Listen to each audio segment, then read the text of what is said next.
Anda kembali menyaksikan News Today, pemirsa. Seorang balita terjatuh dari sebuah bus bertuliskan Mabes Angkatan Darat di Jalan Tol Jorjoglo, Ciledug, Bintaro. Ya, pihak TNI AD menyebut bus sedang digunakan untuk keperluan taksiah.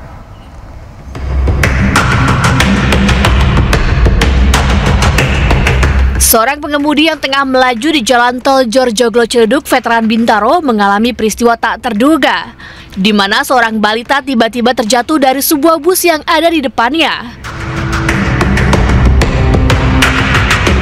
Beruntung pengemudi dapat menghentikan mobilnya sehingga tak menabrak balita malang tersebut dan langsung mengevakuasinya. Pengemudi kemudian melihat bus yang membawa balita tersebut berhenti di pinggir jalan dan langsung serahkan balita ke orang tuanya yang merupakan penumpang bus. Pihak TNI Angkatan Darat buka suara terkait peristiwa ini karena di badan bus ada tulisan Mabes AD. TNI menyebut bus digunakan dalam rangka takziah. Dalam perjalanan, seorang balita penumpang bus duduk dekat pintu darurat. Pintu tiba-tiba terbuka hingga balita malang itu terjatuh. Menurut Kepala Satuan Patroli Jalan Raya Ditlantas Polda Metro Jaya, peristiwa terjadi pada Senin kemarin. Kami sedang melakukan pengumpulan informasi dan data bersama-sama terkait dengan penyebab daripada balita tersebut jatuh dari kendaraan bus. Demikian yang bisa disampaikan. Akibat peristiwa ini, balita mengalami luka ringan pada tubuhnya. Orang tua diimbau untuk selalu berhati-hati dalam mengawasi buah hatinya, khususnya dalam berkendara. Dari Jakarta, Rizky Falupi, Helmi Sejang Bakti, iNews melaporkan. Bisa perayaan HUT Bayangkara ke-79 Polri menyelenggarakan berbagai atraksi. Ya, salah satu yang menyita perhatian Presiden hingga publik adalah atraksi terjun payung dari puluhan penerjun Polri.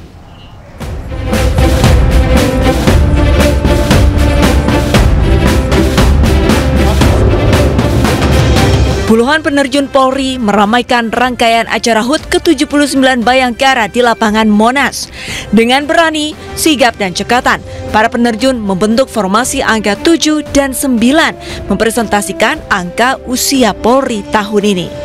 Penerjun juga membentangkan kain besar bergambar foto Presiden Prabowo Subianto.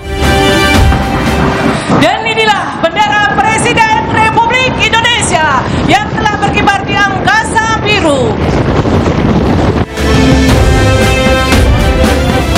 Selain itu, penerjun juga mengibarkan bendera Sangsaka Merah Putih dan bendera Tribrata Polri. Salah satu penerjun pun menyampaikan apresiasi acara ini secara live kepada Presiden Prabowo sebelum mendarat. Bapak Ibu tamu terima kasih kepada Bapak Presiden Prabowo. Kami bangga dengan Bapak. Polri untuk masyarakat.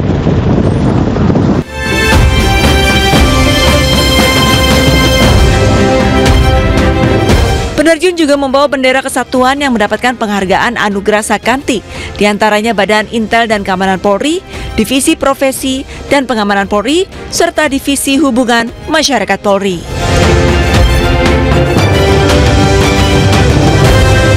Upacara ini diikuti dari berbagai kesatuan internal Polri dan eksternal seperti buruh, mahasiswa, dan masyarakat umum.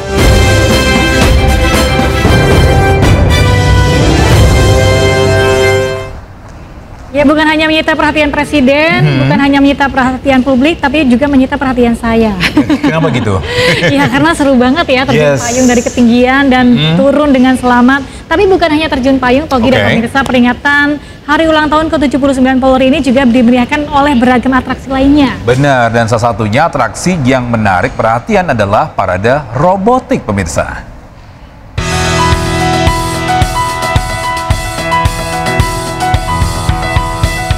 Pada peringatan ke-79 Hari Bayangkara Selasa pagi, sejumlah atraksi dihadirkan Polri yang membuat kagum tamu undangan dan masyarakat yang hadir di Monas. Salah satunya adalah atraksi dari robot anjing atau K9 dan robot humanoid yang dipamerkan di hadapan para penonton.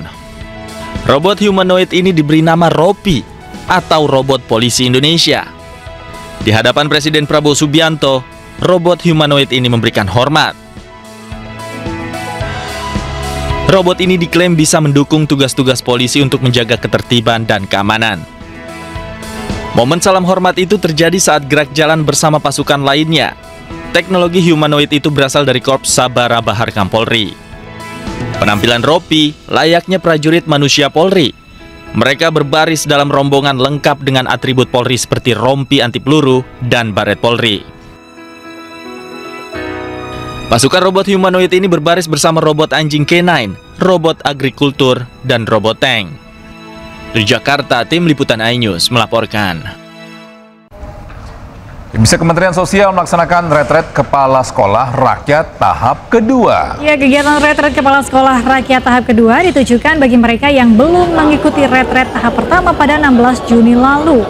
Retret Kepala Sekolah Rakyat tahap kedua digelar di Pusat Pendidikan dan Pelatihan Pengembangan Profesi Kementerian Sosial di Margaguna, Jakarta Selatan. Lokasi retret tahap pertama selama 5 hari. Retret gelombang 2 diikuti oleh 47 orang. Sekolah rakyat diperuntukkan bagi anak-anak dari keluarga miskin dan miskin ekstrim yang tercatat dalam data terpadu sosial ekonomi nasional. Sekolah rakyat yang ada di Antasena ini, dan besok juga kita akan melakukan retret lagi, ya, sisa kepala sekolah yang kemarin belum ikut retret yang untuk 100 tahap pertama. Nah, ini yang perlu diinformasikan juga di tahun ini, insya Allah juga di bulan Juli ini, Pak Presiden memerintahkan ya nambah 100 titik lagi.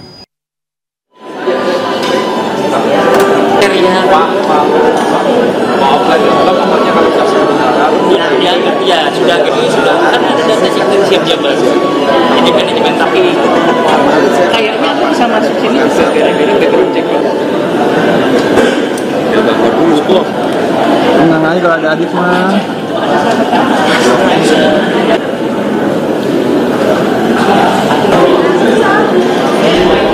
Ya, sekolah rakyat ini salah satu inovasi sosial yang digagas oleh pemerintah dan sangat bermanfaat ya untuk masyarakat miskin dan juga miskin ekstrim yang tidak bisa menjangkau pendidikan yang sekarang biayanya semakin mahal. Benar. Tapi ini bagus ya ketika retret ini untuk kepala sekolah, mungkin untuk ini ya bersinergi antara kepala sekolah yang dari daerah lain, itu mungkin ada kebijakan-kebijakan yang bisa diterapin di sekolah-sekolah, entah itu di Jawa Barat atau enggak Jawa Tengah ya. Benar, jadi ini mungkin juga untuk menyamakan persepsi antar masing-masing sekolah, yang mana untuk tahun pelajaran pertama di tahun ini itu ada target 100 sekolah. Artinya mungkin nanti 100 kepala sekolah dari 100 sekolah yang ditargetkan itu punya persepsi yang sama, kemudian juga bagaimana kurikulum yang diterapkan dan juga bagaimana penerapan bagi anak-anak yang nantinya akan bersekolah di jenjang SD, SMP, dan SMA ini. Benar. Gitu. Dan ini sebuah program yang sangat membantu bagi masyarakat ketika bahwasanya dalam sebuah negara kemudian ada masyarakat yang miskin, biasanya kesulitan untuk membayar pendidikan yang mahal itu, sehingga ini menjadi sebuah inovasi. Karena kalau misalnya pendidikan sudah bisa dijangkau, artinya bisa memutus mata rantai kemiskinan. Setuju sekali. Ya, dan bagaimana situasi dari retret yang dilaksanakan kali ini, kami akan ajak Anda untuk melihat langsung retret kepala sekolah. Sudah ada rekan Hadisti Arifah dari Gedung Pusdiklat Kemensos di sana. Ya, selamat pagi Hadisti. Apa saja menjadi agenda retret hari ini? Ya, baik, selamat pagi Togi, Galuh, dan juga pemirsa. Betul bahwa hari ini memang sebanyak 47 kepala sekolah rakyat mengikuti kegiatan retreat batch kedua yang digelar oleh Kementerian Sosial, di mana kegiatan ini berlangsung di Komplek Pusat Pendidikan, Pelatihan, dan juga Pengembangan Profesi yang berada di lingkungan Kementerian Sosial Margaguna, Jakarta Selatan. Nah, terkait agenda hari ini sama seperti batch pertama, di mana selama 5 hari ke depan sudah terhitung dari hari kemarin ya, tanggal 1 Juli hingga 5 Juli nanti, mereka ini akan diberikan pembekalan atau materi yang bertujuan untuk menyamakan persepsi tentang sekolah rakyat itu sendiri. Dan hari ini dihadiri secara langsung oleh Menteri Sosial Syaifullah Yusuf didampingi dengan Wakil Menteri Sosial Agus Jabo, dan juga sekaligus memberikan materi atau pembekalan secara langsung hari ini kepada seluruh peserta. Nah, memang ada sejumlah materi yang diberikan kepada 47 kepala sekolah rakyat pada hari ini. Diantaranya ini adalah terkait kebijakan sekolah rakyat, kemudian juga pendidikan inklusif ramah anak dan HAM, kemudian juga motivasi dan empati sosial. Ada juga pengelolaan sekolah asrama, bela negara dan bimbingan pengasuhan hingga manajemen administrasi sekolah. Kemudian juga terkait pemberian pembekalan ini tidak hanya dari Kementerian Sosial saja, namun juga dari sejumlah lembaga dan instansi lainnya seperti Kementerian Pendidikan Dasar dan juga Menengah, lalu juga dari Kementerian Agama, lalu juga ada dari Kemen PPA, juga ada dari Kemenkumham, lalu KPAI hingga juga unsur TNI. Dan hari ini merupakan hari kedua, masih ada 3 hari ke depan lagi karena seperti yang saya sampaikan ini akan berlangsung selama 5 hari hingga 5 Juli mendatang. Dan untuk diketahui juga bahwa memang sekolah rakyat ini merupakan program alternatif pendidikan yang digagas oleh pemerintah, ditujukan kepada anak-anak yang berada pada golongan miskin, marginal ataupun juga terdampak oleh kondisi sosial tertentu, di mana sudah ada sebanyak 100 sekolah yang terbagi di sejumlah daerah di Indonesia ini dan sudah siap dan serentak nantinya secara resmi akan dimulai pada tanggal 14 Juli mendatang. Lalu Togi. Saya Adistia Rifa atas informasinya melaporkan langsung dari Pusdiklat Kemensos. Selamat bertugas kembali.